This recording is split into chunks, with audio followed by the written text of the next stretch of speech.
ஆண்டவரும் இரட்சகரும் ஆகிய இயேசு கிறிஸ்துவின் இனிதான நாமத்தினாலே உங்கள் அனைவரையும் இந்த ஆராதனைக்கு வாழ்த்தி வரவேற்கின்றேன்.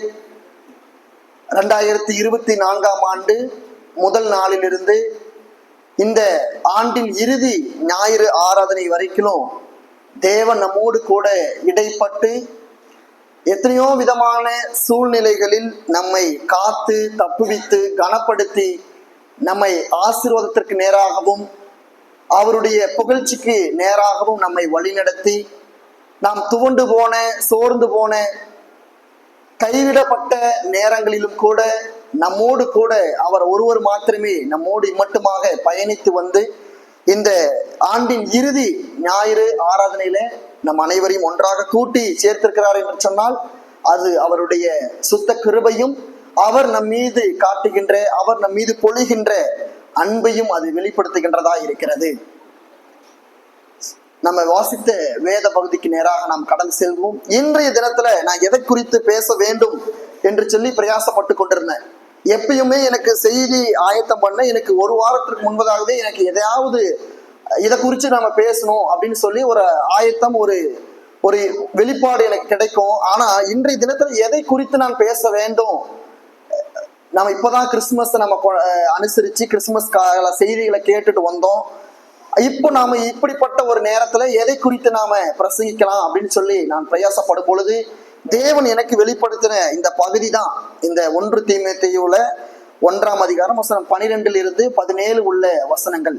13, 14 யாராவது ஒருவர் வாசிங்க.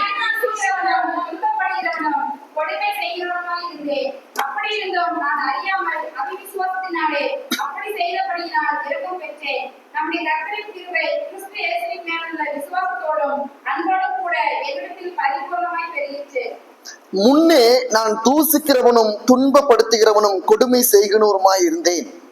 ஆனா நம்முடைய கர்த்தரின் கிருபை கிறிஸ்து இயேசுவின் மேல் உள்ள விசுவாசத்தோடு அன்போடு கூட என்னிடத்தில் பரிபூர்ணமாய் பெருகிற்று, பரிபூர்ணமாய் என் மத்தியில் விளங்கினது என்று சொல்லி அப்போஸ்தலனாகிய பவுல் தீமோத்தேயுவுக்கு எழுதும் பொழுது அவர் இவ்விதமாக எழுதுகிறதை பார்க்கிறோம். சரி, நான் முதலாவது ஒரு கேள்வியோடு கூட நான் உங்கள் மத்தியில இந்த செய்தி நான் துவங்கலாம் என்று சொல்லி நான் பிரயாசப்படுறேன். சரி, இந்த 2024ஆம் ஆண்டு உங்களுக்கு எப்படி இருந்தது? இந்த 2024ஆம் ஆண்டு உங்களுக்கு எப்படி இருந்தது? ரொம்ப சந்தோஷமா இருந்துச்சா அல்லது மிகவும் பாரத்தோட ஒரு கவலை எப்படா இந்த வருஷம் போகிற மாதிரி இருந்துச்சா? ரெண்டுமே இருந்துச்சுங்களா? எல்லாமே கிடைச்சிச்சு, எல்லாமே இருந்தது, துன்பங்களும் இருந்துச்சு, சந்தோஷமும் இருந்துச்சு. சரி, இரண்டாவது கேள்வி, இந்த 2024ஆம் ஆண்டுல நீங்க எப்படி இருந்தீங்க? சந்தோஷமா இருந்தீங்களா? சந்தோஷமா இருக்க முயற்சித்தோம், அவ்வளவுதான். சரி, எல்லாருக்குமே இந்த ஒரு வருடம் நம்ம கிறிஸ்தவர்களுக்கு குறிப்பாக ஒரு வருடத்திலிருந்து இன்னொரு வருடம் நம்ம செல்லும் பொழுது எல்லாருமே இந்த புதிய வருட ஆராதனையில ஒரு விஷயம் ஒரு காரியத்தை பெற்றுக்கொள்வோம். என்ன காரியம்? வாக்கு தத்தங்களை நாம் பெற்றுக்கொள்வோம். நீ என்றென்றைக்கும் ஆசீர்வதிக்கப்பட்டிருப்பாய், உன்னுடைய வீடும் உன்னுடைய பிள்ளைகளும் ஆசீர்வதிக்கப்பட்டிருப்பார்கள், நீ இப்படி இருப்ப அப்படி இருப்பன்னு நம்ம எல்லாருக்குமே ஒவ்வொரு வாக்குத்தத்த வசனங்கள் கொடுக்கப்படும். சில திருச்சபைகள்லாம் பார்த்தீங்கன்னா ஒவ்வொரு விசுவாசிக்கின்ற தனிப்பட்ட முறையிலேயே ஒவ்வொரு வாக்குத்தத்த வசனங்களை கொடுப்பாங்க. ஆனா எல்லாருமே யோசிப்பது என்ன? அந்த வாக்குத்தத்த வசனத்தின்படி இந்த ஆண்டு நமக்கு இருக்கும் அப்படின்னு சொல்லி நம்ம நம்புவோம், அதை நம்ம விசுவாசிப்போம். ஆனா அந்த ஆண்டு அந்த வாக்குத்தத்த வசனத்திற்கு நேர் எதிராக தான் இருக்கும். ஏன் இப்படி நடக்குது? ஏன் ஒரு வாக்குத்தத்தம் என்று சொன்னால் அது பரிபூர்ணமாக நமக்கு நடைபெற வேண்டியதாக தான் இருக்குது. நல்லா புரிஞ்சுக்குங்க, வாக்குத்தத்தம் கொடுக்கிறவர் கையிலையும் ஒண்ணும் இல்லை. அந்த வாக்குத்தத்த வசனங்களை விற்கிறாரு பார்த்தீங்களா, அந்த கார்டு, அவருடைய கரங்களிலும் ஒண்ணும் இல்லை. அந்த வாக்குத்தத்த வசனங்களை பிரிண்ட் பண்றாங்க பார்த்தீங்களா கடைக்காரரு, அவருடைய கரங்களிலுமே இல்லை. கொடுக்கின்றவர்களுக்கும் அந்த வருஷம் அப்படியாக போவது கிடையாது, வாங்குகின்றவர் நமக்கும் அப்படிப்பட்ட போவது கிடையாது. அந்த வாக்குத்தத்த வசனங்களை விற்கிறவர்களுக்கும் அந்த நாட்கள் அப்படியாக போறது கிடையாது. அந்த வாக்குத்தத்த வசனங்களை அச்சிட்டு அதை வெளிப்படுத்துகின்றவர்களுக்கும் அந்த வருஷங்கள் அந்த வசனத்திற்கு ஏற்ப போவது கிடையாது. ஏன்? இதுதான் இந்த நாளோட செய்தி. என்னன்னு சொன்னா, இந்த ஆண்டு நமக்கு எப்படிப்பட்டதா இருந்தது, இந்த ஆண்டில் நாம எப்படி இருந்தோம், who we are in this 2024. இந்த ஆண்டுல நாம யாரு, இதுதான் இந்த நாளுக்கான செய்தி. இந்த ஆண்டுல நாம எப்படிப்பட்டவங்க, நாம யாரு? எல்லாருக்குமே ஒரு வாக்குத்தத்த வசனங்கள் கிடைச்சிருக்கும். எல்லா திருச்சபையிலும் அது வழக்கமாக செய்கின்ற ஒரு வசனங்கள், ஒரு காரியங்கள் தான் நம்ம பார்க்கிறோம். ஆனா யாருக்கும் அந்த ஆண்டு அவ்விதமாக போவது கிடையாது. அப்படி இருந்தும் நாம ஏன் அப்படிப்பட்ட வாக்குத்தத்த வசனங்களை பெற்றுக்கொள்றோம்? ஏன் நம்ம அதை நம்புறோம்? ஏன் நம்ம அதுக்கு பிரயாசப்படுகின்றோம் என்று சொன்னால், எப்படியும் ஆண்டவர் இந்த வருஷத்தை எனக்கு நன்மையானதா கொடுப்பாரு. நல்ல புரிந்து கொள்ளுங்க, இந்த ஆண்டு எனக்கு மிகவும் மோசமான ஒரு ஆண்டாக இருந்துச்சு அப்படின்னு சொல்லுகின்றவர்கள், குறிப்பாக நான் அநேக முறை சொல்லியிருக்கிறேன், இந்த ஆண்டை போல ஒரு மோசமான வருஷத்தை நான் பார்த்ததே இல்லை அப்படின்னு சொல்லி புலம்பின தருணங்கள் ஏறலாம். நம்மிலும் அநேகர் இந்த மாதிரியாக சொல்வது உண்டு. ஏன் நாம இந்த மாதிரி சொல்றோம்? ஏன் பிரச்சனைகள் வருது? ஆண்டவர் இந்த ஆண்டை நமக்கு ஆசீர்வாதமா கொடுக்கிறாரா அல்லது சாபமா கொடுக்கிறாரா? நல்ல புரிந்து கொள்ளுங்க, ஆண்டவரிடமிருந்து புறப்படுகின்ற ஒன்றும் சாபமாகவோ அல்லது அது பிரச்சனையோடு கிளம்பி வருவது கிடையாது.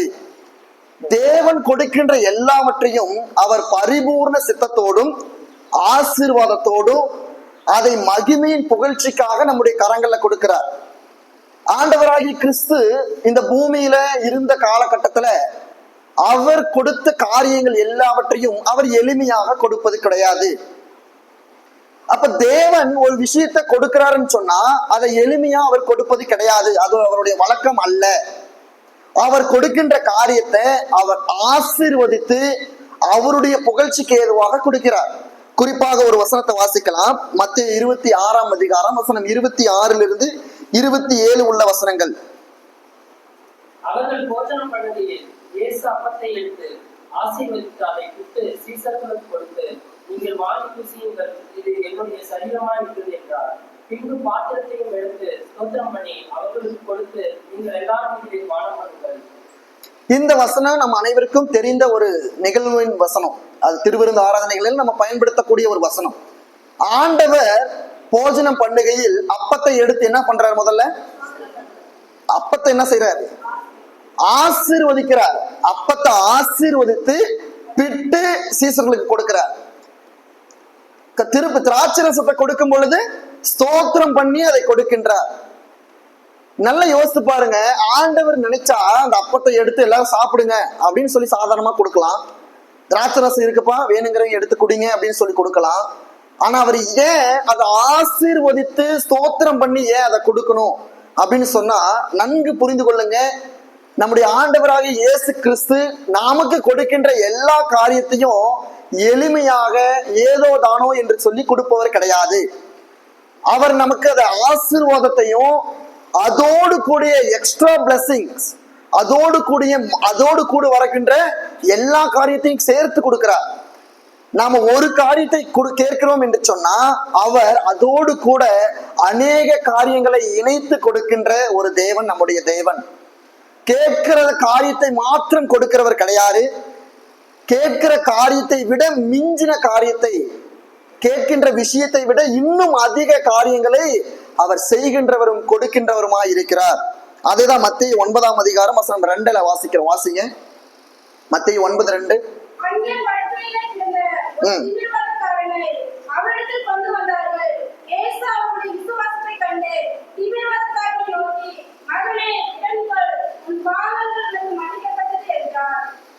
இங்க பாருங்க, ஒரு திமிர்வாதக்காரனை கிறிஸ்துவின் இடத்தில் கொண்டு வராங்க. இந்த சம்பவம் நம்ம அனைவருக்கும் தெரியும்.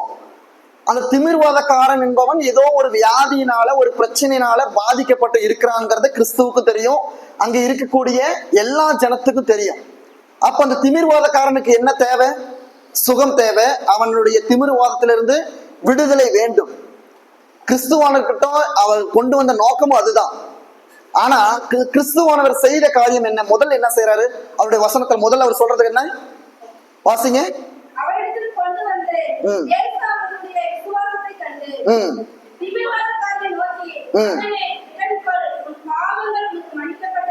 போறோம். முதல்ல பாருங்க, எதை அவர் பாக்குறாரு? அவர்களுடைய விசுவாசத்தை கண்டு திமிர்வாதக்காரனுக்கு என்ன சொல்றாரு? முதல்ல திடன்கொள், பயப்படாத, திடன்கொள். 2வது உன் பாவம் உனக்கு மன்னிக்கப்பட்டது.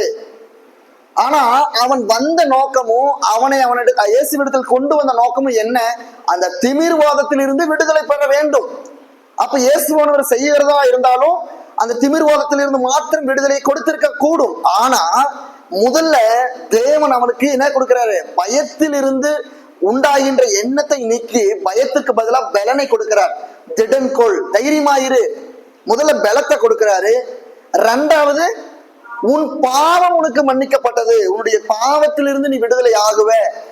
இது சொன்னதுக்கு அப்புறம் தான் என்ன ஆகுது? அவனுடைய திமிர்வாதம் நீங்கி போகின்றது. அதனாலதான் முதலாவது தேவனுடைய ராஜ்யத்தையும் நீதியும் தேடுங்கள், அப்பொழுது இவைகள் எல்லாம், இவைகள் மட்டும் போட்டிருக்கலாம், இவைகள் எல்லாம் உங்களுக்கு கூட கொடுக்கப்படும். அப்போ தேவன் ஒரு விஷயத்தை கொடுக்கும் பொழுது அதை எளிமையானதாகவும் சாதாரணமாகவும் கொடுப்பது கிடையாது. அதை பல மடங்கு ஆசீர்வதிக்கிறார். அதோடு கூட இன்னும் அடிஷனல் பிளெஸிங்ஸை கொடுக்கிறார், அடிஷனல் கிருபைகளை கொடுக்கிறார். அதோடு கூட அநேக விதமான ஆசீர்வாதங்களை சேர்த்து அவர் கொடுக்கின்ற தேவனாய் இருக்கிறார். எளிமையாய் கொடுக்கின்றவர் நம்முடைய தேவன் அல்ல. அதே போலதான் இந்த வருஷங்களை அவர் எப்படி கொடுத்திருக்கிறாரு? ஆசீர்வதித்து நமக்கு கொடுத்திருக்கிறாரு. சாதாரணமா கொடுக்க கிடையாது, ஆசீர்வதித்து கொடுத்திருக்கிறாரு. நிறைய ஆசீர்வாதங்களை அந்த வருஷத்துல அடங்கி வைத்திருக்கிறார். 12 மாதங்கள்ல ஒவ்வொரு மாதத்துக்கு 4 வாரங்கள் 5 வாரங்கள் வீதம். எத்தனை நல்லா நம்ம சொல்றோம், நம்ம இந்த ஆண்டு எனக்கு பாடா படுத்துருச்சு, இந்த ஆண்டு எப்படா போகுன்று இருக்குது அப்படின்னு சொல்கின்ற நாம ஒரு இந்த ஆண்டுல தேவன் எனக்கு என்னென்ன நன்மையெல்லாம் செஞ்சிருக்காருன்னு பார்த்தா, நாம புலம்புற பட்டியலை விட தேவன் செய்த காரியங்கள் என்ன பல மடங்கு அதிகமா இருக்கும்.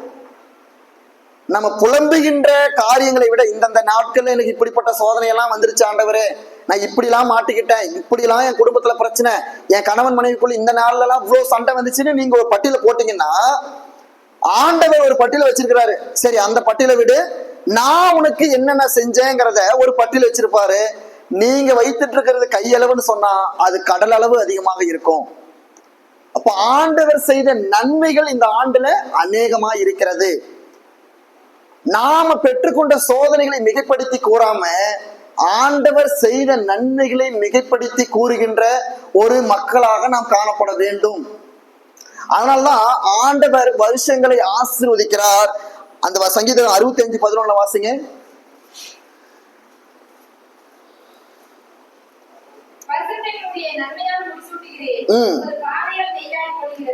வருஷத்தை உம்முடைய நன்மையால் முடிசூட்டுகிறீர், உம்முடைய பாதைகள் நெய்யாய் பொழிகின்றது. அப்போ ஆண்டவர் இந்த 2024ஆம் ஆண்ட ஒரு பாரமான ஆண்டாக நமக்கு கொடுக்க கிடையாது, ஒரு கவலைகள் நிறைந்த ஆண்டாக நமக்கு கொடுக்க கிடையாது. அவர் நமக்கு அவருடைய வருஷத்தை நன்மையினாலே முடிசூட்டுகிறார். அப்படின்னு சொன்னா இந்த 2024 அவருடைய நன்மையினாலே அவர் முடிசூட்டி தான் நம்முடைய கரங்கள்ல கொடுத்திருக்கிறார். அந்த வழிகள் எல்லாம் எப்படி இருந்தது? நெய்யாய் பொழிகின்ற வழிகளாய் காணப்பட்டது.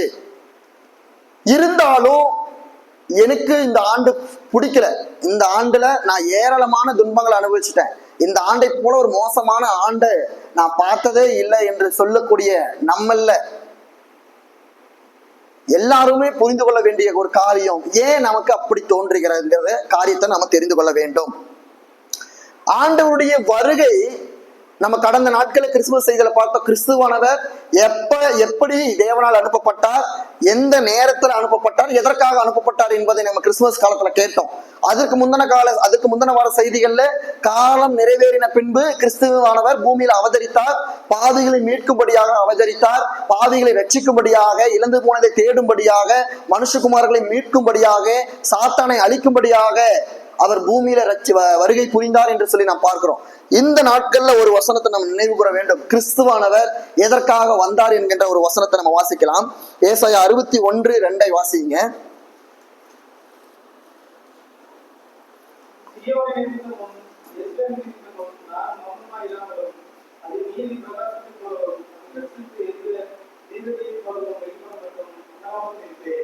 ஏசாயா 61:2. நம்முடைய தேவன் நீதியை சரிகட்டும் நாளைக்கு வரும், உயரப்பட்ட அனைவருக்கும் ஆறுதல் செய்யவும். அதே லூக்கா 4:19 19வது வசனம். அவர் போகும் வழியில் கர்த்தருடைய அனுப்பின வருஷத்தை விசுத்தப்படுத்துவோம். என்னை அனுப்பினார் என்று எழுதியிருக்கிறார் இடத்தை அவர் கண்டு. இங்க பாருங்க, அவர் எதற்காக பூமியில வந்தார் என்று சொன்னா, கர்த்தருடைய அனுக்கிரக வருஷத்தை பிரசித்தப்படுத்தவும் நீதியை சரிகட்டவுமே வருகிறார். அதற்கு மேல உள்ள வசனங்கள், அதாவது லூக்கா 4:18 வாசிங்க. கர்த்தருடைய ஆவியானவர் என்மேல் இருக்கிறார். தரித்திரருக்கு சுவிசேஷத்தை பிரசங்கிக்கும்படி என்னை அபிஷேகம் பண்ணினார். இருதயம் நறுங்குண்டவர்களை குணமாக்கவும், சிறைப்பட்டவர்களுக்கு விடுதலையும், குருடருக்கு பார்வையை பிரசித்தப்படுத்தவும், வெறுங்குண்டவர்களை விடுதலையாக்கவும். பாருங்க, இவ்வளவு காரியத்திற்காகவும் அவருடைய வருகை இருக்கிறது. அதோடு கூட அவருடைய வருகை அனுக்கிரக வருஷத்தை பிரசித்தப்படுத்தவுமே. அப்ப யோசித்து பாருங்க, கிறிஸ்துவானவர் பூமியில வரும் பொழுது அனுக்கிரக வருஷம், அதாவது அவருக்கு ஏற்ற வருஷத்தை பிரசித்தப்படுத்துவதற்காக வருகிறார். அப்ப கிறிஸ்துவானவர் வந்துட்டாரு, நம்முடைய இருதயத்துல அவர் பிறந்துட்டாரு என்று சொல்லி நம்ம கடந்த கால செய்தியில கேட்கிறோம். அப்ப கிறிஸ்துவானவர் பிறக்கும் பொழுதே வருஷங்கள் பிரசித்தி பெற்ற வருஷங்களாய் மாறுகிறது. ஏன்னா இதற்கு முன்னாடி வருஷங்கள், கிறிஸ்துவ பிறப்பதற்கு முன்பாக பார்க்கும் பொழுது எல்லாம் வருஷங்கள் எல்லாம் எப்படிப்பட்டதா இருந்தது? அடிமைத்தனத்தின் நுகத்தடியை சுமக்கின்ற வருஷங்களா இருந்தது. இஸ்ரவேலர்களுக்கு மிகவும் பாரமான வருஷங்களா இருந்தது. ஒரு அடிமைத்தனத்தை கையாளுகின்ற ஒரு தருணம், அடிமையாகவே தங்களுடைய நாட்களை கழித்து போடக்கூடிய நாட்களாகவே இருந்தது. அந்த 400 வருடங்கள் இருண்ட காலம் என்கின்ற சொல்கின்ற ஆண்டும் சரி, அதற்கு முன்னாடி இருந்த நாட்களும் வருஷங்களும் எப்படா இது இந்த நாட்கள் அடிமைத்தனத்தின் முகம் எப்ப மறையும் அப்படின்னு சொல்லக்கூடிய அளவிற்கு அது மோசமான வருஷங்களா இருந்தது. ஆனா என்று எப்ப கிறிஸ்து இந்த பூமியில் அவதரித்தாரோ அன்றைய தினம் முதல் வருஷங்கள் பிரஸ்தீபப்பட்ட வருஷங்களாய் மாறி போனது. ஒருபோதும் நம்ம அடிமைகளாக நம்ம இருந்தது கிடையாது. நம்ம ஒருபோதும் பாவத்தோடும் ஒருபோதும் நம்ம பிரச்சனைகளோடும் சம்பாதிக்கக்கூடிய வருஷங்களை தேவன் உண்டு பண்ண கிடையாது. ஆனாலுமே எனக்கு இந்த வருடங்கள் மிகவும் என்னுடைய எதிர்பார்ப்புக்கு இல்லை, நான் மிகவும் துன்பப்பட்டுட்டேன் இந்த ஆண்டுல அப்படின்னு சொல்லக்கூடியவர்களுக்கு இந்த நாட்கள்ல தேவன் வெளிப்படுத்துகின்ற காரியம் என்னன்னு சொன்னா, இந்த ஆண்டுல நீங்கள் எப்படிப்பட்டவர்கள் என்று சொல்லி நீங்கள் தெரிந்தா மாத்திரம்தான் இந்த ஆண்டு உங்களுக்கு எப்படிப்பட்டதா இருந்தது என்பதை முதல்ல நம்ம தெரிந்து கொள்ள வேண்டும். இந்த ஆண்டுல நீங்கள் யார்? Who you are in this 2024 year? இந்த 2024 நீங்கள் யார் என்பதை முதல்ல தெரிந்தாதான் உங்கள் ஆண்டு ஏன் நன்மையா போகல, ஏன் துன்பமா போனுச்சுங்கிறத நீங்கள் தெரிந்து கொள்ள முடியும். சரி, இப்போ நம்ம நேராக செய்திக்குள்ளாக வரலாம். இந்த ஆண்டுல நீங்கள் யார்? நான் நீங்கள் சொல்லும் போது நீங்கள் நீங்க மொத்தங்களை நீங்கள் நினைக்கூடாது, அது நீங்க உங்களை நினைச்சுக்கணும். இந்த ஆண்டுல நான் யார், இந்த ஆண்டுல நான் எப்படிப்பட்டவன் அப்படிங்கறத நீங்கள் உங்கள் தற்பரிசோதனை செய்து கொள்வதற்காக நீங்கள் நினைத்துக் கொள்ளணும். இதுல நான் ஒரு 8 காரியங்களை சொல்லியிருக்கிறேன். மிக சுருக்கமாக நான் சொல்லிட்டு நான் முடிக்க ஆசைப்படுறேன். முதல்ல, இந்த ஆண்டுல நீங்களும் உங்கள் உலகமும் அப்படின்னா நீங்க என்ன நினைச்சுக்கணும்? நானும் என்னுடைய உலகமும் அப்படின்னு நீங்கள் நினைத்துக் கொள்ளணும். இந்த 2024 நீங்கள் உலகத்துக்கு எப்படிப்பட்டவர்களா இருந்தீங்க யோசித்து பார்க்கணும். உலகத்துல நான் யார், நான் எப்படிப்பட்டவனா இந்த 2024 பிஹேவ் பண்ணேன், எப்படி இந்த ஆண்டுல கடந்து வந்தேன், நான் எனக்கானவனா இருந்தேன்னு சொன்னா, அல்லது பொதுநலம் உள்ள ஒரு மனுஷனா இருந்தனா, அல்லது சுய விருப்பத்தை நிறைவேற்றுகின்ற ஒருவனா இருந்தனா, என்னுடைய பர்பஸுக்காக மற்றவர்களை துன்பப்படுத்துகின்றவனா இருந்தனா, அல்லது மற்றவர்களுக்காக உதவி செய்கின்றவனாகவும் மற்றவர்களுக்காக நான் பிரயாசப்படுகின்றவனாகவும் மற்றவர்களுடைய காரியங்களை நான் ஈடுபடுத்தி செய்கின்றவனமா இருந்தனா, அல்லது சமுதாயத்துல என்னுடைய மதிப்பு எப்படிப்பட்டதா இருந்து என்பதை நீங்கள் நினைத்து பார்க்க வேண்டும். ஒரு விஷயம், நீங்கள் 2024 ஜனவரி 1 நீங்க இப்போ வரைக்கும் நீங்கள் தற்போது செய்து பாருங்க. இந்த வருஷத்துல நீங்கள் எவ்வளவு உதவிகளை செய்திருக்கிறீங்க, எவ்வளவு நன்மைகளை செய்திருக்கிறீங்க, எவ்வளவு பேருக்கு நீங்கள் உதவிக்கரங்களை நீட்டினீங்க, எத்தனை பேர் துக்கத்துல பங்கெடுத்து கொண்டீங்க, எத்தனை பேர் பிரச்சனையில பங்கெடுத்து கொண்டீங்க, எத்தனை பேர்த்துக்கு நீங்கள் நல்லுறவை உண்டு பண்ணினீங்க, எத்தனை பேர் மத்தியில நீங்கள் ஒரு நற்பண்பை காட்டினீங்க, சமாதானத்தை எங்க வெளிப்படுத்தினீங்க, எல்லாத்தையும் நீங்கள் திருப்பி பார்க்கும் பொழுது அப்ப தெரியும் நம்ம இந்த உலகத்துல நான் யார், இந்த ஆண்டுல இந்த உலகத்துல நான் எப்படிப்பட்டவனா இருந்தேன் அப்படிங்கிற காரியத்திற்கான பதில் கிடைத்துவிடும். ஒரே ஒரு வசனத்தை மட்டும் வாசிக்கலாம். ரோமர் 15:1-2 உள்ள வசனங்கள்.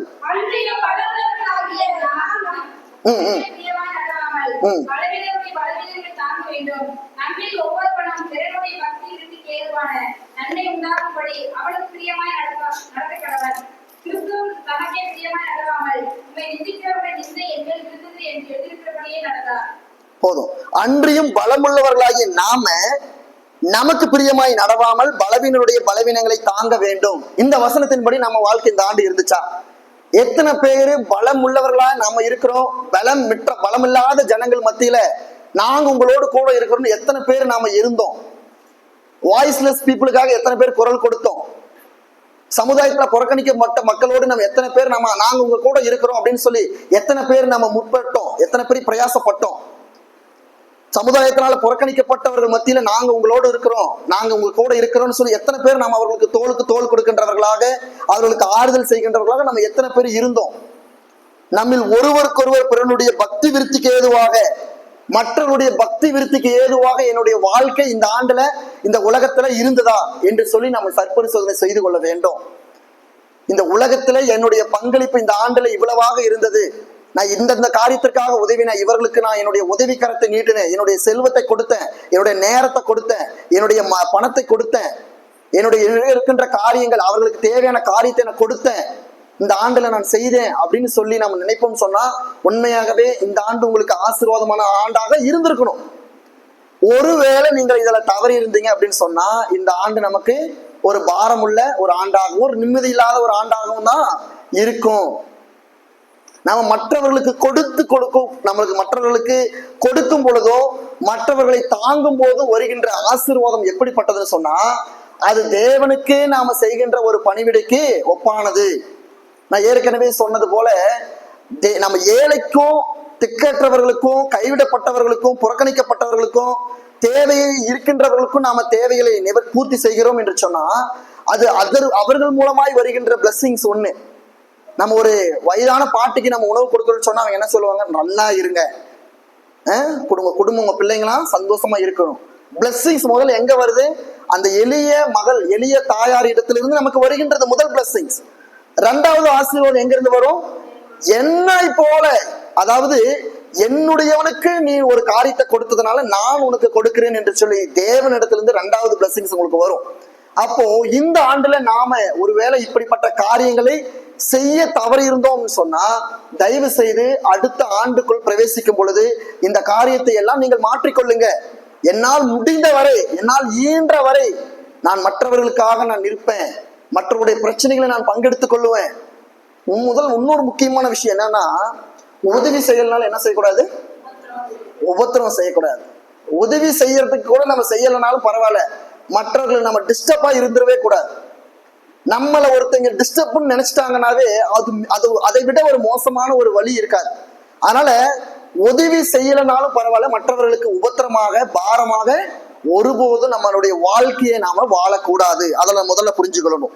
ரெண்டாவது காரியம், நீங்களும் உங்கள் குடும்பமும், அதாவது நானும் என்னுடைய குடும்பமும். நான் இந்த 2024 என்னுடைய குடும்பத்துல நான் எப்படி இருந்தேன் யோசித்து பாருங்க.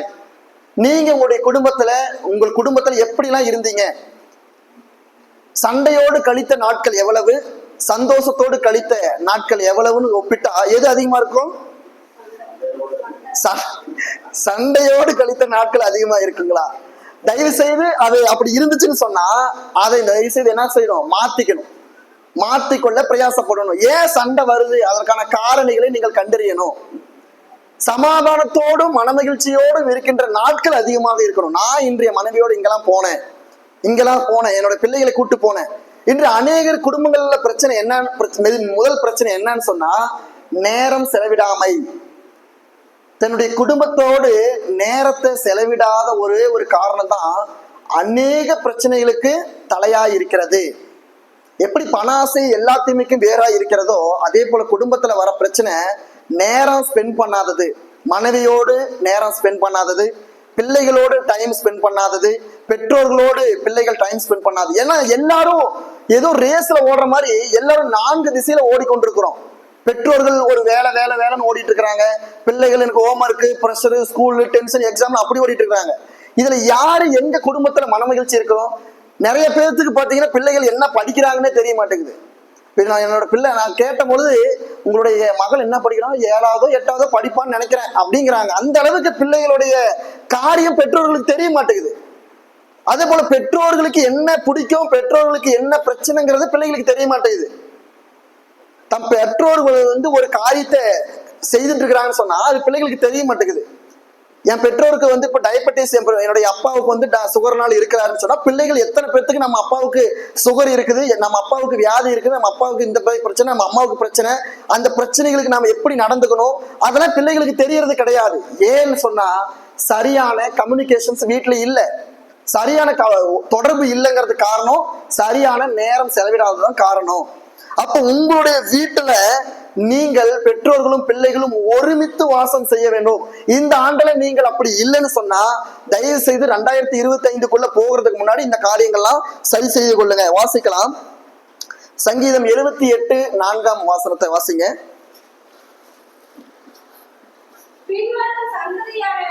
பிள்ளைகளுக்கு நாங்கள் அவைகளை மறைக்காமல் கர்த்தரின் துதிகளையும் அவருடைய பலத்தையும் அவர் செய்த அவருடைய அதிசயங்களையும் விவரிப்போம். பின்வரும் சந்ததியார் ஆகிய எங்களுடைய பிள்ளைகளுக்கு கர்த்தருடைய மகிமையையும் அவருடைய புகழையும் நாங்கள் அறிவிப்போம்.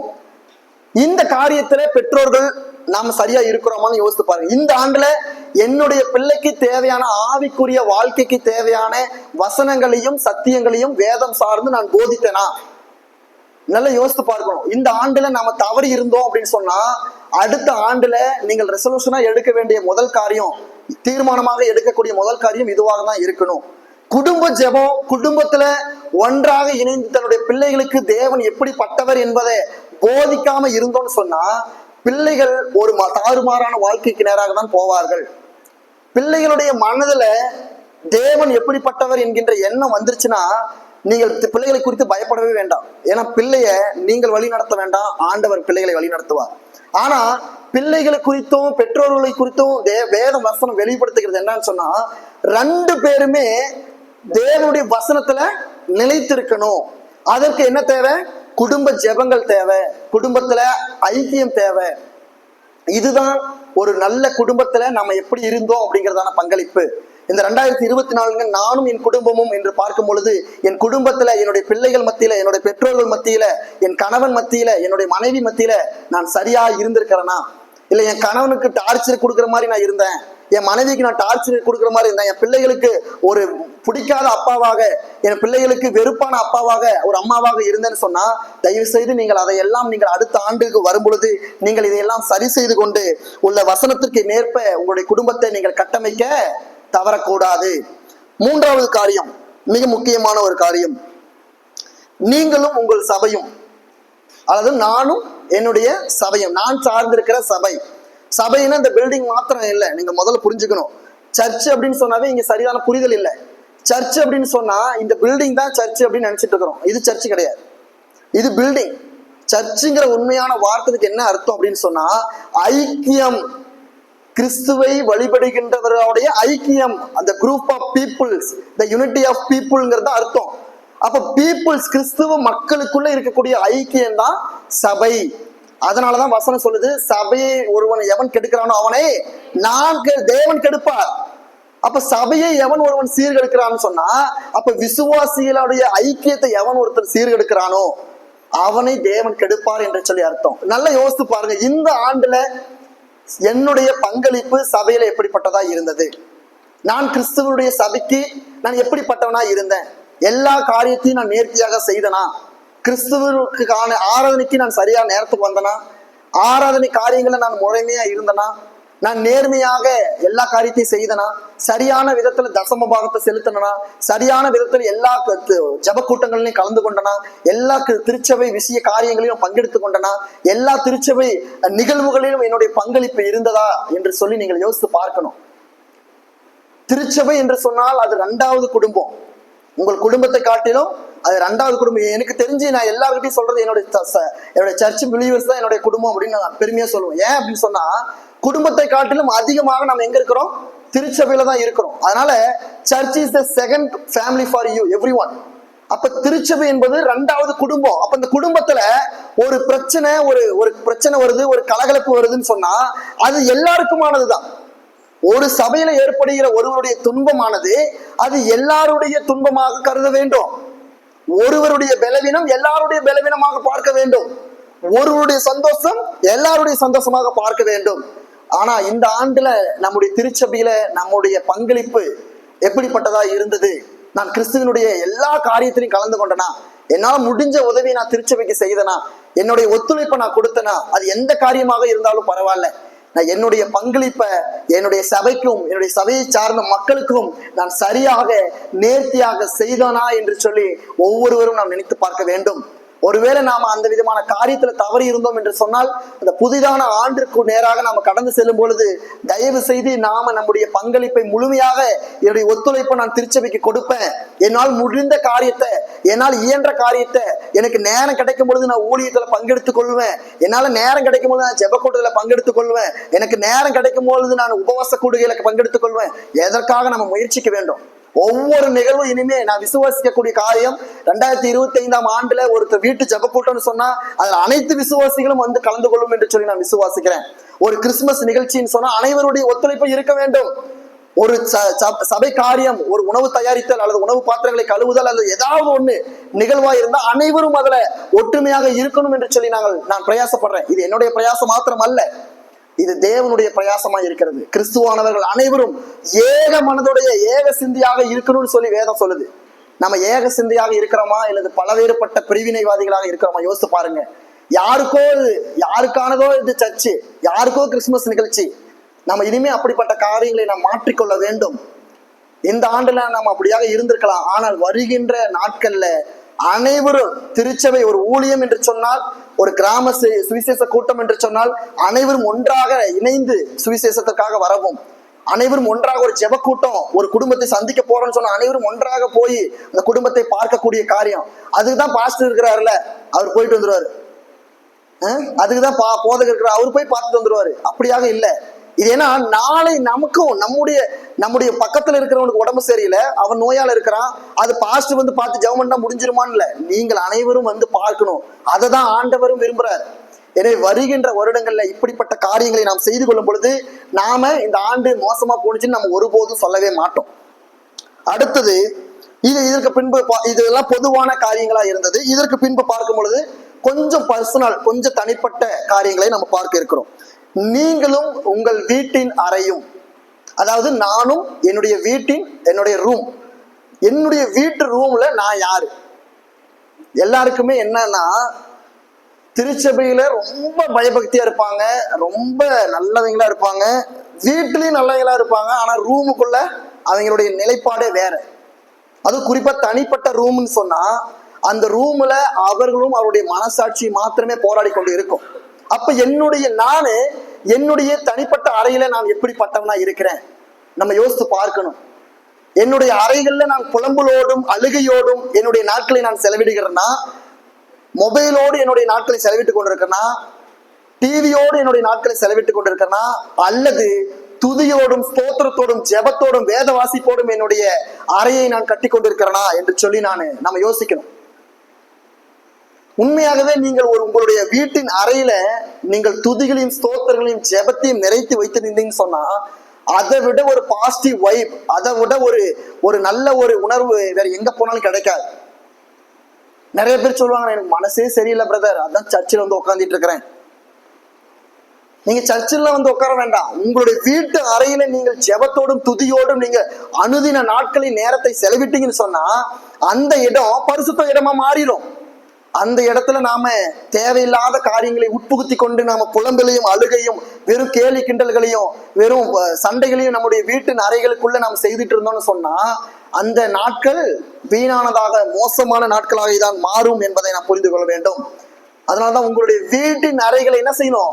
பூட்டி கொண்டு நீங்கள் ஜெபிக்கணும்னு சொல்லி ஆண்டவர் சொல்றார். மாயக்காரர்களை போல அல்ல, நீங்கள் உண்மையான மக்கள் உங்களுடைய வீட்டின் அறைகளை பூட்டி கொண்டு ஜெபிக்கின்றவர்களா இருக்கணும், காணப்படணும் என்பதற்கு மிகுந்த ஒரு அடையாளமாக இது நம்ம இருக்க வேண்டும். அடுத்தது மிக முக்கியமானது, இது சில பேருக்கு அது புரியாது. அடுத்தது முதல்ல நம்ம என்ன செஞ்சோம்? நீங்களும் உங்கள் வீட்டின் அறையும் பார்த்துட்டோம். அடுத்தது நீங்களும் உங்களுடைய வீட்டில் இருக்கக்கூடிய கண்ணாடியும். என்ன பாஸ்டர் கண்ணாடி அப்படின்னு சொல்றீங்க? ஒன்றும் புரியல. முகம் பார்க்கக்கூடிய கண்ணாடியும் நீங்களும், அதாவது நானும் என்னுடைய வீட்டின் கண்ணாடியும். ஏன் நான் கண்ணாடியை சொல்றேன் அப்படின்னு சொன்னா, நம்மள அநேகர் என்ன செய்யும், ஒரு நாளைக்கு 60-70 முறையாவது கண்ணாடிய பார்த்துருவோம். நம்ம கிட்ட நிறைய பேர் என்ன செய்வோம், ஹேண்ட்பேக்ல கண்ணாடி வச்சிருப்போம், ஜென்ஸ்ல என்ன செய்வாங்க, 2 வீலர்ல பார்த்திருப்போம். ஏதாவது நம்ம எப்படியாவது நம்முடைய முகத்தை நம்ம கண்ணாடியில அநேக நாட்கள் நம்ம பார்க்கிறோம். கண்ணாடியில பார்க்கும் பொழுது நான் யார், அந்த கண்ணாடியில தெரிகின்ற பிம்பம் எப்படிப்பட்டது, அந்த கண்ணாடியில தெரிகின்ற பிம்பம் என்னை பாவியாக வெளிப்படுத்துகிறதா, என்னை பரிசுத்தவானாக வெளிப்படுத்துகிறதா? அந்த பிம்பம் நீ பாவி, எவ்வளவு மோசமான காரியத்தை செய்திருக்கிற அப்படின்னு அந்த பிம்பம் உனக்கு எச்சரிக்கை கொடுக்கிறதா? பரவாயில்ல, இன்னைக்கு நீ இதை செஞ்சிருக்கிற, ரொம்ப நல்லது, இதே மாதிரி இரு அப்படின்னு சொல்லி உங்களை என்கரேஜ் பண்ணுகின்றதா அந்த பிம்பம் இருக்கிறதா? உங்களுடைய பாவங்களை உங்களுக்கு முன்பதாக நிறுத்துகிறதா, அல்லது உங்களுடைய நன்மைகளை உங்களுக்கு முன்பதாக நிறுத்துகிறதா? அதனாலதான் நம்ம வாசித்த வேத பகுதி திருப்பிக் கொள்ளுங்க. 1 தீமோத்தேயு 1ஆம் அதிகாரத்துல 14 வாசிங்க. நம்முடைய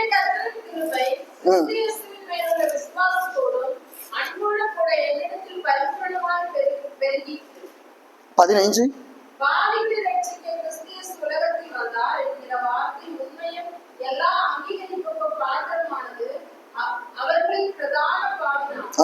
அவர்களில் பிரதான பாவியான் நான். யாரு சொல்றா?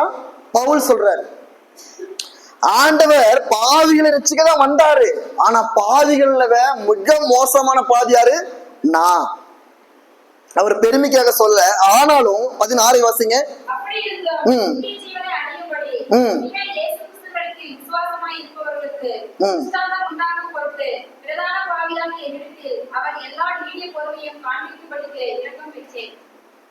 பிரதான பாவியாகி என்னிடத்தில் அவள் இரக்கம் பெறும்படி நான் என்ன செய்தேன், பொறுமையோடு நான் இரக்கம் காண்பிக்கும்படி இரக்கம் பெற்றேன். அப்படின்னா என்ன அர்த்தம்னா, பிரதான பாவியாக இருந்தேன், மோசம் போக்குகிறவனா இருந்தேன், அநேகர்களை துன்புறுத்துகின்றவனா இருந்தேன், அநேகர்களை கொலை செய்கின்றவனா தூசிக்கின்றவனா இருந்தேன். ஆனா தேவனுடைய இரக்கம் வரும் பொழுது நான் என்னை மாற்றிக்கொண்டேன். அப்போ நீங்கள் உங்களுடைய முகத்தை கண்ணாடியில பார்க்கும் பொழுது உங்களுடைய முகம் உங்களுக்கு நன்மையானவனா உங்களை காட்டுதா, உங்களை பிரதான பாவியா காட்டுதா? உன்ன மாதிரி ஒரு மோசமான இந்த உலகத்திலே இல்லடா அப்படின்னு சொல்லி உங்கள் முகம் உங்களுக்கு நேராக நிற்கிறதா? பரவாயில்ல, இந்த உலகத்துல நீ இப்படி இருக்கிறல்ல, ரொம்ப சந்தோஷம், இதே மாதிரி இரு, அந்த மாதிரி உங்களுடைய முகம் பிரதிபலிக்கிறதா? எனவே கிறிஸ்துக்குள் பிரியமானவர்களே, பிரதான பாவியாகிய பவுல் தேவனுடைய இரக்கம் பெற்றுக்கொள்ளும் பொழுது அவன் எல்லாவற்றையும் துறந்தவனாக, கிறிஸ்துவுக்காக எல்லாவற்றையும் மாற்றி கொள்ளுகின்றவனாக இருந்தான். தவறு செய்யாத மனிதர்கள் இந்த உலகத்தில் கிடையாது. இருந்தாலும் மாற்றிக்கொள்ள தேவன் எல்லாருக்குமே வழிகளையும் வாய்ப்புகளையும் கொடுக்கின்றார். ஆனா அதையும் நாம விட்டு நாம இருக்கிற மாதிரியே தான் இருப்போம் அப்படின்னு சொன்னா, நீங்கள் ஒவ்வொரு வாட்டி நீங்கள் முகத்தை பார்க்கும் பொழுது அந்த முகம் பிரதான பாவியாக தான் உங்கள் மத்தியில பிரதிபலிப்பை கொடுக்கும். எனவே உங்களுடைய முகம், நீ உன்னை போல ஒருவன் இல்லைன்னு சொல்லணும். உன்னை போலலாம் ஒருத்தர் இருக்கவே கூடாது அப்படின்னு என்ன சொல்றது, சொல்லக்கூடாது. ஒருத்தர் கண்ணாடியில் பார்க்கும்போது நமக்கே நம்மளை பார்க்கும் பொழுது பரவாயில்ல, நம்மளை குறித்து நாமே பெருமை பாராட்டக்கூடும். எந்த விதமான பெருமை? பரவாயில்ல, இன்னைக்கு நம்ம இதை செஞ்சிருக்கிறோம், ரொம்ப சந்தோஷம், நம்ம இந்த காரியத்துக்கு உதவினோம், இந்த காரியத்துல பொறுப்பெடுத்துக்கிட்டோம், இதுல நம்ம நிறைவேற்றினோம், நம்ம இதை செஞ்சோம் அப்படின்னு சொல்லி நம்முடைய முகம் நமக்கு ஆறுதல் சொல்லி நம்மளை என்கரேஜ் பண்ணுகின்றதா இருக்கணும். ஆனா நிறைய பேருடைய முகங்கள் என்ன செய்யுது, அந்த முகத்தை நம்ம பார்த்தவொன்னு நம்ம என்ன செய்யறோம், நம்ம முகத்தை பார்த்து நாமே தொய்ந்து போயிடுறோம். என்ன வாழ்க்கடா இதெல்லாம் அப்படின்ட்டு இந்த முகத்தை பார்த்த உடனே நம்ம டயர்டாயிடுறோம். அந்த மாதிரியான வாழ்க்கைய இனிமேல் நாம இருக்கக்கூடாது. எனவே இந்த ஆண்டுல நாம் அப்படிப்பட்டவர்களா இருந்ததுன்னு சொன்னா, வருகின்ற ஆண்டுல நாம அப்படிப்பட்ட காரியங்களை நாம் சரி செய்து கொள்ள வேண்டும். அடுத்தது, நீங்களும் உங்கள் தலையணையும் நானும் என்னுடைய தலையணையும். தலையணைனா நம்ம தலைக்கு வைத்து தூங்கக்கூடிய ஒரு பில்லோ. ஒரு சேவிங்ஸ் இருக்குது, my pillow only know my value of my tears அப்படின்னு சொன்னா, என்னுடைய தலையணைக்கு தான் தெரியும் என்னுடைய கண்ணீரின் வலிகள் அப்படின்னு சொல்லி ஒரு வாசகம் இருக்கிறது. எல்லாருடைய பர்சனல் திங்ஸ் எங்க போய் முடியும்னு சொன்னா அந்த தலையணையில தான் முடியும். நம்ம ஆனந்தத்தோடு கண்ணீரை விட்டாலும் அது தலையணை மேலதான் சிந்தி அது வெளிப்படும். நம்ம துக்கத்தோடு பாரத்தோடு நம்ம உறங்க போறதுக்கு முன்னாடி நம்ம படுக்கும் பொழுது நம்முடைய துக்கத்தால் வருகின்ற கண்ணீரையும் அந்த தலையணைக்கு தான் தெரியும். அப்போ நம்ம தலையணியில நம்ம தலையை வைத்து படுத்து கொண்டு இருக்கும் பொழுது நம்முடைய சிந்தனை எப்படிப்பட்டதா இருக்கிறது? நாம பாரத்தோடு படுத்திருந்தோம்னு சொன்னா, துக்கத்தோடு படுத்திருந்தோம்னு சொன்னா, நம்மளுடைய வாழ்க்கை எப்படிப்பட்டதா இருந்திருக்கும்? நம்முடைய வழிகள் அந்த தலையணை மட்டும்தான் என்ன செய்யும்? பார்த்திருக்கோம். எனவே இந்த ஆண்டுல களிப்போடு சந்தோஷத்தோடு உங்களுடைய நேரத்தை உங்களை தலையணையோடைய செலவிடாம இருந்திருந்தீங்கன்னா, நான் கண்ணீரோட தான் நான் படுத்துட்டு இருந்தேன், படுத்தாவே எனக்கு தூக்கல, நிம்மதி இல்லை, பல யோசனைகள், பல பிரச்சனைகளை குறித்து என்னுடைய சிந்தனை போயிருக்கிறது, என்னுடைய சிந்தனை எல்லாமே என்னுடைய பிரச்சனையாகவே இருக்குது, எனக்கு என்ன செய்யறது தெரியாம குழப்பத்தோடு நீங்கள் உங்களுடைய தலையணையோடு நீங்கள் நேரத்தை செலவிட்டீர்கள் என்று சொன்னால், இந்த ஆண்டுல நீங்கள் அப்படி இருந்திருக்கலாம்.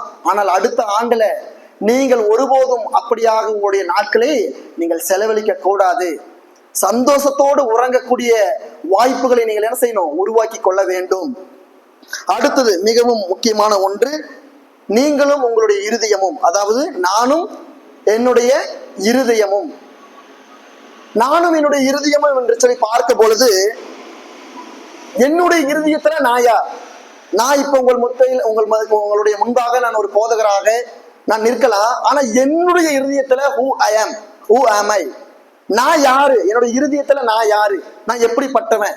நான் உங்ககிட்ட காண்பிக்கின்ற முகம்தான் என்னுடைய ஒரிஜினல் முகமா, அல்லது என்னுடைய இருதயத்தின் முகம் வேற, உங்கள்கிட்ட காண்பிக்கின்ற முகம் வேறையா என்று சொல்லி நம்ம ஒவ்வொருவரும் நம்ம யோசித்து பார்க்கணும். உண்மையாகவே நம்முடைய இருதயத்தில் இருக்கின்ற நபர் யார்?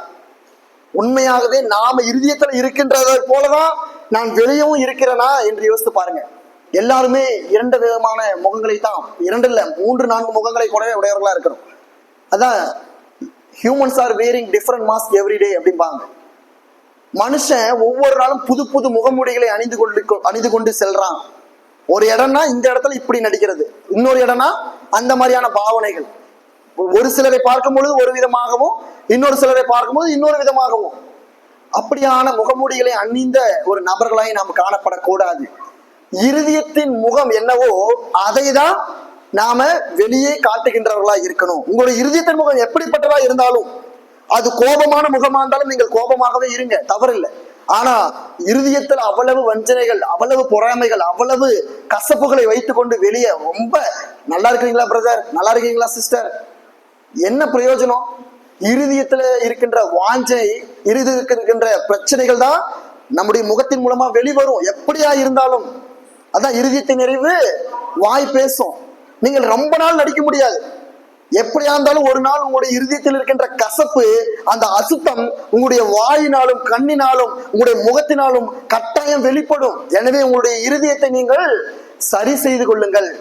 உங்களுடைய முகத்தை சரி செய்து கொள்ளாதீங்க, உங்களுடைய இருதயத்தை சரி செய்து கொள்ளுங்க. உங்களுடைய இருதயத்துல கிறிஸ்துவானவர் இருப்பார் என்று சொன்னா, உங்களுடைய இருதயத்துல கிறிஸ்துவினுடைய காரியங்கள் இருக்கிறது என்று சொன்னால், கிறிஸ்துவினுடைய அன்பு இருக்கிறதுன்னு சொன்னா, நீங்கள் வெளியே கடினமாக நடந்து கொள்ள மாட்டீங்க. மனைவியிடம் பேசும்பொழுது கடினமான உருன்னு ஒரு முகத்தை நம்ம என்ன செய்ய மாட்டோம்? காட்ட மாட்டோம். பிள்ளைகள் கிட்ட ஒரு கடினமான முகத்தை காட்ட மாட்டோம். இருதயத்தில சாந்தமும் சமாதானமும் அன்பும் ஐக்கியமும் காணப்பட்டுச்சுன்னு சொன்னா அதே காரியம்தான் வெளிப்படும். அதான் ஸ்பர்ஜன்கிற ஒரு மிகப்பெரிய ஒரு ஸ்காலர் என்ன சொன்னாருன்னு சொன்னா, நீங்க பாத்திரத்துல தண்ணி ஏந்திட்டு சென்றீங்க அப்படின்னு சொன்னா, நடக்கும்போது என்ன பாத்திரத்துல வெளியேறும்? தண்ணி தான் வெளியே வரும். இதோ இன்னொரு பாத்திரத்துல ஃபுல்லா பாலை கொண்டு போய் நீங்க பாலை எடுத்துட்டு நடந்தீங்கன்னு சொன்னாலும் என்ன ஆகும்? பால் தான் வெளியே வரும். பால் இருக்கின்ற பாத்திரத்துல தண்ணி வெளியாடாகுது. அப்ப உங்களுடைய இருதயத்துல என்ன இருக்கிறதோ அதுதான் உங்களுடைய வாழ்க்கையில வெளியரங்கமாகும். என்னுடைய இருதயத்துல பிரச்சனை இருக்குது, பொறாமைகள், போட்டிகள், கோபங்கள், மூர்க்கங்கள், சமாதானம் இல்லாத சூழ்நிலைகள் என்னுடைய இருதயத்துல இருக்குன்னு சொன்னா, அதுதான் உங்களுடைய முகத்திலையும் உங்களுடைய வாழ்க்கையிலும் உங்களுடைய வெளியரங்கமான நடைமுறையிலையும் நடக்கும். எனவே நீங்கள் சரி செய்து கொள்ள வேண்டியது உங்களுடைய முகத்தை அல்ல, உங்களுடைய இருதயத்தை. இருதயத்துல கிறிஸ்துவானவரை வைக்கும் பொழுது இது எல்லாவற்றிற்கும் ஒரு மிகப்பெரிய ஒரு காரியம் உண்டாகின்றது. இறுதியாக நீங்களும் கிறிஸ்துவும் நானும் கிறிஸ்துவும், இதை குறித்து நான் பிரசங்கிக்கு போறது கிடையாது, நான் சொல்ல போறது கிடையாது. உங்களுக்கு 2 நிமிஷம் நான் டைம் கொடுக்குறேன். நீங்கள் அனைவரும் உங்களுடைய கண்களை மூடுங்க. இந்த ஆண்டுல நானும் என்னுடைய கிறிஸ்துவும் எப்படி இருந்தோம்? நான் கிறிஸ்துவோடு எப்படி இருந்தேன்? தயவுசெய்து உங்களுடைய அனைவரும் நீங்கள் கண்களை மூடி 2 நிமிஷம் யோசித்து பாருங்க. இந்த ஆண்டு 2024ஆம் ஆண்டுல நானும் என் தேவனும் என்னுடைய இரட்சகரும் என்னுடைய மீட்பரும் ஆகிய உம்மோடு நானே எப்படி இருந்தேன்? நான் உமக்கு நேரத்தை செலவிட்டனா? நீங்க சொல்கின்ற காரியத்தை நான் நிறைவேற்றனா? நீங்கள் காண்பித்த பாதையில நான் சென்றனா? நீங்கள் எனக்கு வெளிப்படுத்தின காரியங்களை அதன்படி நான் நேர்த்தியா ஏற்றுக்கொண்டு சென்றனா? உம்முடைய வசனங்களை கை கொண்டு நடந்தனா? உம்மோடு நான் விசுவாசத்தை வைத்திருந்தனா? இல்ல உம்மகிட்டையும் நாங்க இருதயத்திலே ஒன்னும் முகத்திலே ஒன்னும் வாயில ஒன்னும் மாறி மாறி பல முகங்களை உம்மோடு நான் காண்பித்தனா என்று சொல்லி 2 நிமிஷம் நீங்க யோசித்து பாருங்க. கிறிஸ்துவோடு நாம் எப்படி பயணிச்சோம்? இந்த 2024ஆம் ஆண்டுல நம்ம கிறிஸ்துவோடு எப்படி நாம இருந்தோம் என்பதை நீங்கள் யோசித்து பாருங்க. அப்பொழுது கிறிஸ்துவானவர் உங்கள் மத்தியில் எப்படி இருந்தார் என்பது வெளியரங்கமாகும்.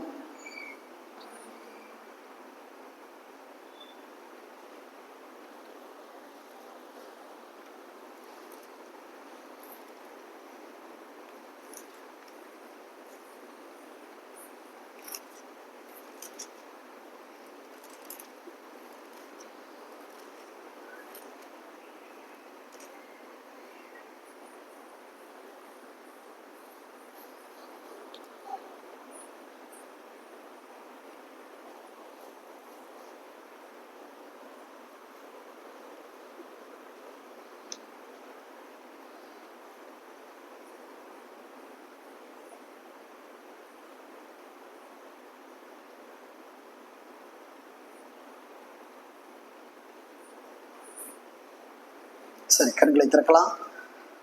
ஒருவேளை நான் கிறிஸ்துவோடு சரியாக பயணிக்கல அப்படின்னு சொன்னா முதல்ல நம்ம ஒரு புலம்பல் ஒரு கேள்வி உண்டானுச்சுல்ல, இந்த ஆண்டு எனக்கு மோசமான ஆண்டுடாக மாறினுச்சு அப்படின்னு சொல்லி. இந்த காரியங்கள் எல்லாம் நம்ம சரியா இருந்தோம்னு சொன்னா இந்த ஆண்டு நமக்கு மோசமான ஆண்டாக இருந்திருக்காது. அப்போ நம்ம இந்த விதமான காரியங்களை நாம் சரி செய்து நாம் மாற்றிக்கொள்ளும் பொழுது இந்த ஆண்டு இல்ல, இன்னும் எத்தனை 100 ஆண்டுகள் வந்தாலும் அது நமக்கு ஆசீர்வாதமான ஆண்டாக இருக்கும். நீங்கள் முதல் அடிப்படை இப்ப நான் சொன்னதையெல்லாம் நீங்கள் தலைகளாக வைத்து படிச்சு பாருங்க. முதல்ல நான் கிறிஸ்துவோடு சரியா இருந்தேன் அப்படின்னு சொன்னா என்னுடைய இருதயம் சரியானதா இருக்கும்.